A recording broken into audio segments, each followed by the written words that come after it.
Was-was atau waswasah adalah bisikan jiwa dan setan yang tak mengandung manfaat dan kebajikan. Namun bedakan antara syak dan waswasah ya. Syak merupakan kebimbangan antara terjadi atau tidaknya sesuatu yang kemungkinan keduanya seimbang dan merupakan keyakinan keseimbangan yang sama kuat antara keduanya. Tak ada kelebihan yang satu atas yang lain. Sedangkan waswasah adalah bisikan jiwa dan setan yang tidak dilandaskan pada keyakinan dasar. Lain halnya dengan syak yang dilandasi suatu keyakinan dasar. Waswasah merupakan penghilang khusyuk paling dominan. Maka bila seorang hamba selamat dari penyakit berbahaya ini, berarti ia selamat dari banyak keburukan. Al-waswas atau yang selalu membisikkan gangguan adalah setan. Hal ini sebagaimana disebutkan dalam ayat yang artinya, dari kejahatan bisikan setan yang biasa bersembunyi. Quran Surat An-Nas ayat 4. Ingatlah bahwa salah satu di antara senjata setan untuk merusak manusia adalah dengan penyakit waswas. Penyakit ini disematkan di hati hamba Allah untuk menimbulkan keraguan. Dengan metode ini, setan bisa dengan mudah menggiring seorang muslim untuk mengulang-ulang ibadahnya. Ada yang mandi besar sampai sekitar 1 jam, ada yang mengulang-ulang gerakan wudhu karena merasa ada bagian yang kering atau tidak terbasuh dengan sempurna, ada yang berwudhu berkali-kali karena merasa ada yang keluar dari dubur, ada yang buang air kecil setengah jam karena merasa tidak tuntas, ada yang gonta-ganti celana karena merasa ada yang menetes, ada juga yang mengulang-ulang takbiratul ihram karena merasa belum niat, ada yang membaca Al-Fatihah berulang-ulang dengan susah karena merasa tidak benar, bahkan bisa jadi ada yang sampai teriak-teriak, "Saya tidak menalak istri," karena menyangka telah melontarkan kalimat cerai dan seterusnya. Subhanallah. Anda bisa bayangkan, sungguh betapa malangnya mereka. Untuk bisa melakukan satu ibadah, ia harus susah payah mengulang-ulang karena perasaan tidak tenang.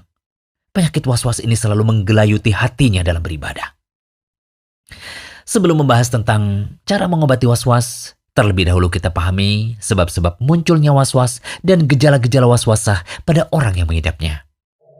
Sebab-sebab munculnya waswasah yang pertama, minimnya ilmu syar'i, yaitu pengetahuan tentang Al-Quran, As-Sunnah, dan ajaran para sahabat serta orang-orang yang mengikuti mereka. Yang kedua, lemahnya keimanan. Ingatlah bahwa setan itu hanya mampu menguasai ahli maksiat, bukan menguasai orang yang kuat imannya. Ketiga, lalai dari mengingat Allah atau berzikir. Sebab zikir itu mampu mengusir setan dan gangguan-gangguannya. Yang keempat, kelemahan akal. Sebab yang memiliki akal sempurna akan selamat dari waswasah dengan karunia Allah. Kelima, tidak bergaul dengan orang-orang yang memiliki ilmu dan iman sempurna. Dan yang keenam, tidak mengikuti Rasulullah SAW.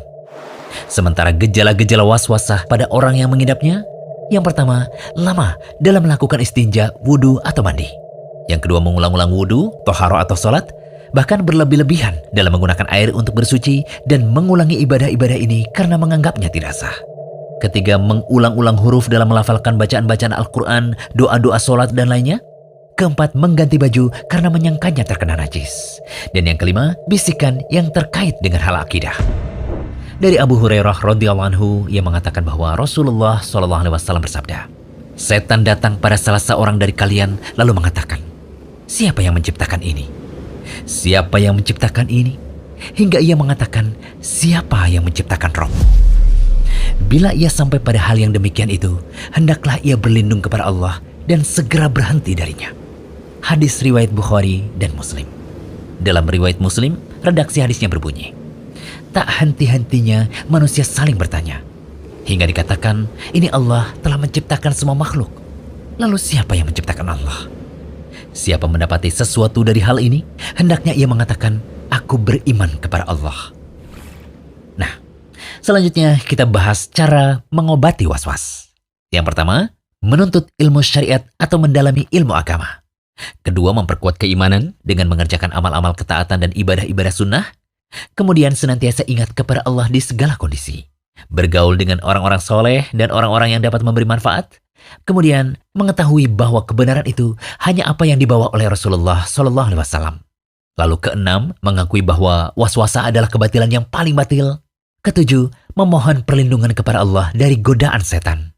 Kedelapan, tidak lama-lama berada di kamar mandi atau WC melebihi kebutuhan, karena jamban dan WC adalah tempat setan dan roh-roh yang jahat.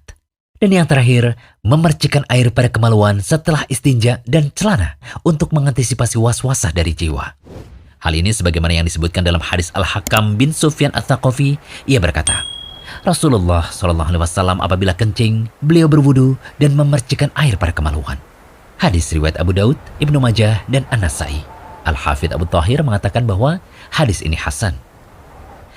Ingatlah poin paling penting yang kami sebutkan tadi, bahwa cara terampuh untuk menghilangkan penyakit waswas adalah dengan menuntut ilmu agama dan cara beribadah yang benar. Karena sebagian besar orang yang mengidap penyakit waswas adalah mereka yang tidak memiliki pemahaman yang tepat tentang tata cara ibadah yang benar. Kemudian dia beribadah sesuai perasaannya. Apa yang dia rasakan mantap, itulah yang dianggapnya benar, meskipun bisa jadi bertentangan dengan ajaran syariat. Berbeda halnya dengan orang yang memahami tata cara ibadah dengan benar. Semua yang akan dia lakukan telah disesuaikan dengan standar sunnah yang dicontohkan Rasulullah SAW. Sehingga dia bisa sangat yakin bahwa amal ibadah yang dia lakukan telah benar. Akhir kata, semoga pembahasan ini bermanfaat, terutama bagi Anda yang sedang mengidap penyakit waswas. Amin.